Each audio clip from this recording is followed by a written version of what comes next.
Doris Lessing é uma escritora considerada britânica, mas que na verdade nasceu na Pérsia, antiga Pérsia, hoje Irã.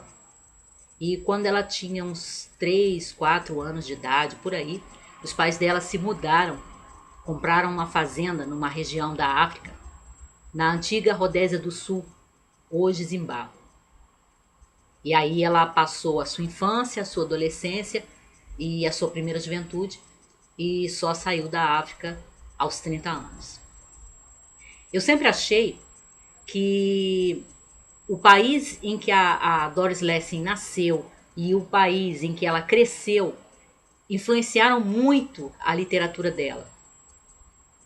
Porque desde as primeiras obras ela se revelou uma autora preocupada com a situação da mulher, e aí a gente se lembra do status da mulher em países do Oriente Médio, como, por exemplo, o Irã, e uma autora preocupada com a discriminação racial, o preconceito racial. E ela viu isso claramente no país onde ela cresceu, a Rodésia do Sul.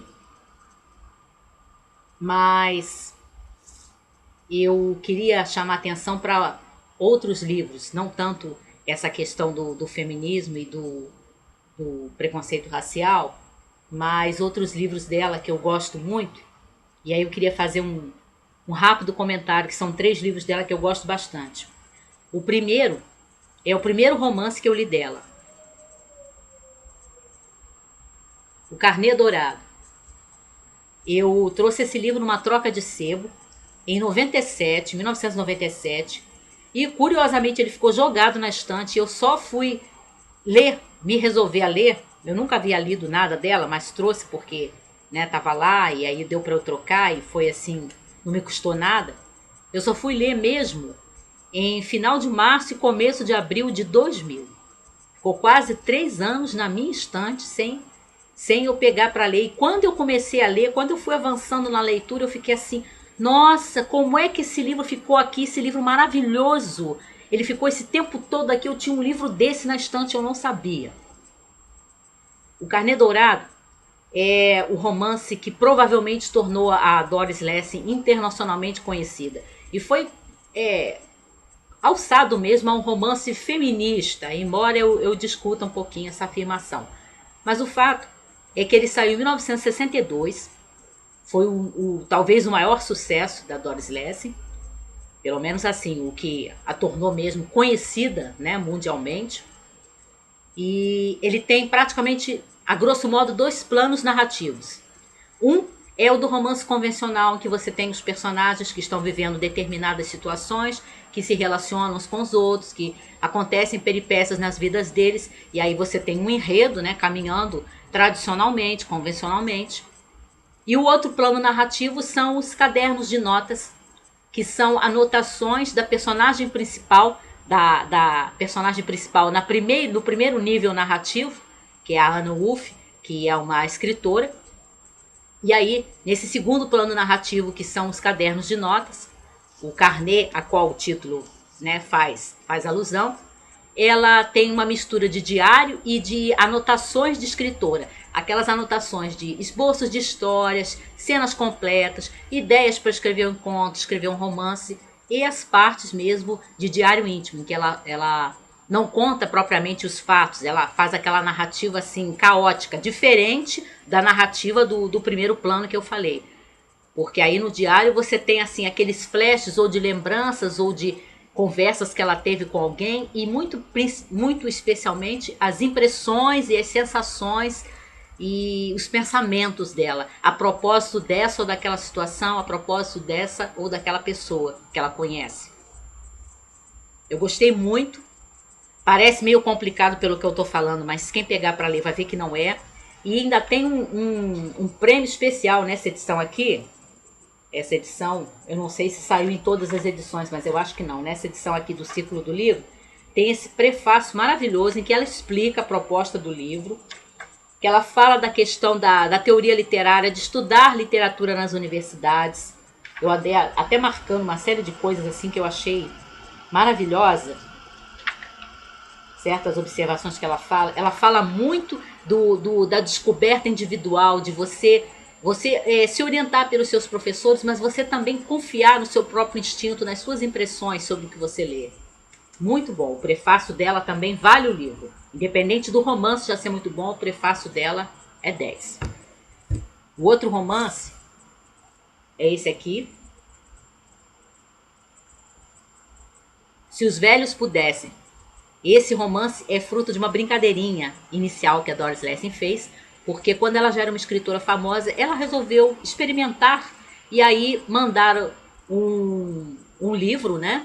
Um manuscrito de um livro dela com um pseudônimo, como se ela fosse uma escritora estreante. Com o nome de Jamie Somers, ela enviou seu manuscrito a várias editoras. Algumas perceberam logo que era ela, desmascararam ela no ato, mas não foram muitas. Mas algumas recusaram e, curiosamente, o editor que aceitou publicar esse livro, que ela apresentou com esse nome de um escritor estreante, foi o editor que a tinha lançado, que tinha publicado o primeiro livro dela. E aí ela escreve com esse pseudônimo um romance chamado Diário de uma Boa Vizinha, que é a primeira parte desse aqui. E depois ela lança esse, Se os Velhos Pudessem, porque ela está acompanhando a história da personagem que ela deu o pseudônimo, né? Que é também personagem do livro, a Jane. Nesse livro aqui, quando você pega a epígrafe dele, que é um provérbio francês, você já vê qual é a proposta do livro, do romance. Se os jovens soubessem, se os velhos pudessem. Porque quando você lê, você vê que a história da Jane é uma personagem de uma mulher muito bem sucedida, uma executiva. Ela tem mais de 50 anos, né? E ela se apaixona. Assim, aquela coisa instantânea, né? Ele gostou dela, ela gostou dele. Só que aquela coisa, ela já tem a estrutura da vida dela, ela já tem os hábitos dela, ela já tem uma série de compartimentos na vida dela. Ao mesmo tempo, ela é muito mais sábia do que ela seria, do que certamente foi quando jovem, que isso é o natural, né? A gente é jovem, a gente não tem a mesma experiência, não tem a mesma sabedoria que vai adquirir com o tempo, pelo menos deveria ser assim, né? A gente se tornar mais sábia com o tempo. Então, ela certamente é uma mulher com mais experiência e mais sábia, mas ela já não tem aquela coragem assim, aquela talvez falta de audácia, de se arriscar, de se jogar numa coisa nova, né? Então, essa epígrafe já dá uma pista do que ela vai tratar, do qual vai ser o foco, né? Embora não conte tudo, mas qual vai ser o foco. Se os velhos pudessem, e se os jovens soubessem. Os jovens ainda não têm experiência, mas têm a audácia, têm a capacidade de confiar, têm a capacidade de se jogar. Então, ela, como uma mulher mais velha, ela tem a experiência, ela já sabe, mas ela não é mais capaz de se jogar, ela não é mais capaz de se arriscar. Muito bom, eu li 2 vezes esse. E esse aqui, eu também li 2 vezes. Esse foi um dos últimos romances da Doris Lessing. Amor de Novo. Foi lançado em 1996. E é a história de uma mulher mais velha também, com mais de 60 anos, que está trabalhando na produção de uma peça sobre uma personagem que realmente existiu, uma mulher que era uma artista e compositora e que viveu numa época em que as oportunidades e o espaço para as mulheres era muito mais restrito, muito mais difícil, muito mais cheio de preconceitos e de entraves. E aí você tem também, como no Carnê Dourado, você tem mais de um plano narrativo. Embora aqui, no Amor de Novo, isso não esteja dividido, como está no Carnê Dourado. Você tem direto, você vai percebendo à medida que lê.